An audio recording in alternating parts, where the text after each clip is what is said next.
The show that knows what today's men want. Power tools, moisturizer, and domestic violence. In the men's room with Baz and Jeremy. Hey, you guys are taking forever in this bathroom. Hey, don't bother me in the men's room. Yeah. And now for your hosts, Baz Rutten and Jeremy St. Ives.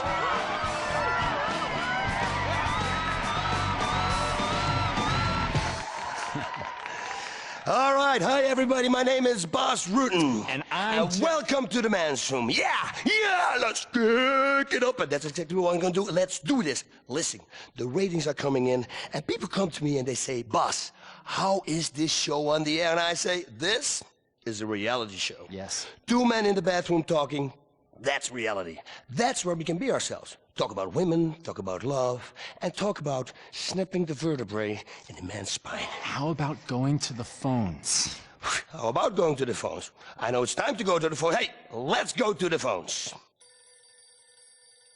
So, who's on line 8? Hello? Who's there? I am watching you. Who is this? I know where you live. I'm watching you. I'm in your house. I'm sorry, sir, creepy guy, but I'm going to break your leg. Please attack me, and I will please return the favor. I'm gonna rip off your arm, and I'm gonna beat you with the red hand. Bang! Bang! And then I'm gonna make love to your femur. You know? Just like a dog. Baz, don't. I'm really scared. Maybe it's that serial killer everybody's talking about. I don't think so. He kills homosexuals. And whereas we, Jeremy, we are tough guys. Tough as nails. Nails. You know what? I shoot a nail into my hand right now. Ooh.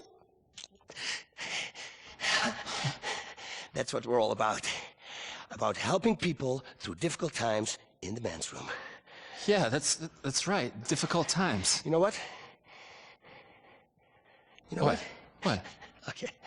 I want to tell you something. On the streets, everything is legal. Being a man is legal. Well, not quite everything is legal, Baz, but between consenting adults, most people turn a blind eye these days. I never turn a blind eye. You turn a blind eye, listen, you gotta get blinded. Bang, bang, bang! Listen, I get my wisdom from the Greeks.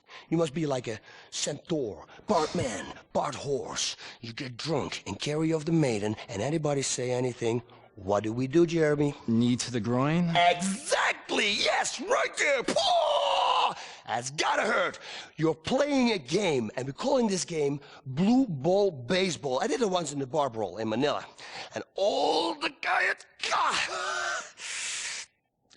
guy left was his blind eyes. And I walked to him, and I go, bah, bah, bah. So just 3 little jabs. Is that a retainer on your shirt, or are you just glad to see me? Boom, boom, boom. 3 hooks later, I slide him down the bar, his face full of fucking glass. I swear to God, he'll never see again. I do a shot, I play some pinball, and then, just for good measure, an elbow to the face, just like that. Yeah. Well, you know what I don't turn a blind eye to? Blind people with the seeing eye dogs. They don't have to pick it up. I mean, I wish I could poop in public without having to pick it up. I have no idea what you're just talking about, but hey, listen, I'm sure it's covered in my next book. Pre-order now to avoid disappointment, ladies and gentlemen. Yeah, great. Just what the world needs. Another book about how to solve conflict with a nail gun and a bad temper. You heteros are all the same. Let's go to the phones. Hello, line 5. Hi, my name is Paula. I'm in Vice City. I've been married for a few years, and my man has gone right off on me. I mean, I rarely cheat, and we got a great life together, 3 kids, we go to church, but the sex is dried right up. What should I do? I've tried lingerie, having threesomes, and even screwing the neighbor to make him jealous, but nothing works. Paula, girl, I see your problem. You gotta get back to the basics, because that's your problem. You know what a great aphrodisiac is? Anger. Pain is even better. Just don't take it too far. That's why grudge sex is the best sex you can have, right? Yes. You gotta hate him, Paula. That's what I'm telling you. You gotta hate him. Okay. Yeah, and every time you make love, don't make love. Make it. Call him names and really mean it. Little dick, no balls, that kind of stuff. Let him hit you a few times. Pack! Just on your freaking face. And then you really let him have it. I said to my lady, really, go on, smack me around. Take that chair, hit it right across my head. Bam! Because that's erotic. That. Men like this, Paula, I'm telling you. And then, Paula, give it to him with a baseball bat. So he's seconds away from calling the cops. Or, of course, we can always deliver the good crack in the pills! Baz. Okay. Thanks, Baz. I'll be sure to try that and let you know. Thanks. Next caller, come into the men's room. Jeremy, bud, this show is gonna be fucking great! So, who's on the phone?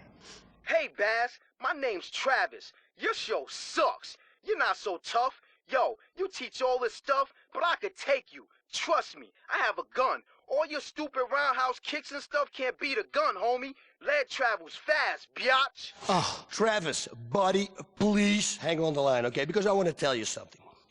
The garden of lavender and roses is one that you have to crawl through over thorns with a knife in your mouth. Exactly. You bite back the tears with the blood running down your face. This analogy is for life, and it's all covered in my next book. Crawling through the garden of lavender and roses over thorn with a knife in your mouth and slightly aroused. Yes. Listen, I teach you, Travis. You live in Liberty City, right, Tudor? Yeah, but how do you know that? Well, let me tell you this, pretty soon, in about 5 minutes, you will hear a knock on your door, and 3 guys will be there. The first rule of violence is, don't always commit the crime yourself. Now, if you are choking on the sheriff and waiting for the posse to come, or making the Cyclops cry, it's no matter, because sometimes we all have to wait in the dark. Discipline. I tell it to Jeremy all the time. Discipline. It's discipline. Don't let the images, Jeremy, of your stepfather hound you. Don't let him. Don't tell him about No. You're a stepdad. man. It's okay. It's okay. What happened is in the past. You're still a man. Okay. Don't worry. You are alone. Alone with your heartbeat. Life quickly spirals out of control, Jerry. I mean, come on. One day, you look in the mirror, and then suddenly, you just punch it. Back! And at that moment, you look at yourself in the mirror, and you see the broken reflection, and you feel empty inside. Baz, come on, let's get back on track here. That's right. When you fight the game of your life, punch your opponent in the liver, and that is right there. That's the liver. You have to have the wings of an eagle, the body of a lion, and the tail of a howler monkey. People say, hey, listen, I don't want to study martial arts.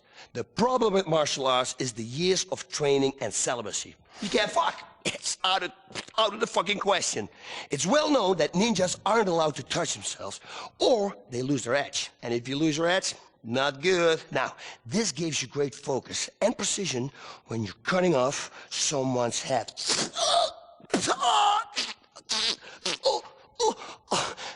My method is I teach you how to feel this anger. Obliterate your opponent and ruin his chances at reproduction. And you know what? You're gonna get the girl in the end. It's a great story. You know what else is a great story, Jeremy? Well, I really like Little Red Riding Hood. World War II is a great story. Vietnam, the Falkland Islands, Australia. Men with bare hands taking care of business, setting people on fire. Burning their faces. And that's all the time we have for this time. This has been Bass and Jeremy in the men's room. Join us next time in the men's room. Only sissies wash their hands.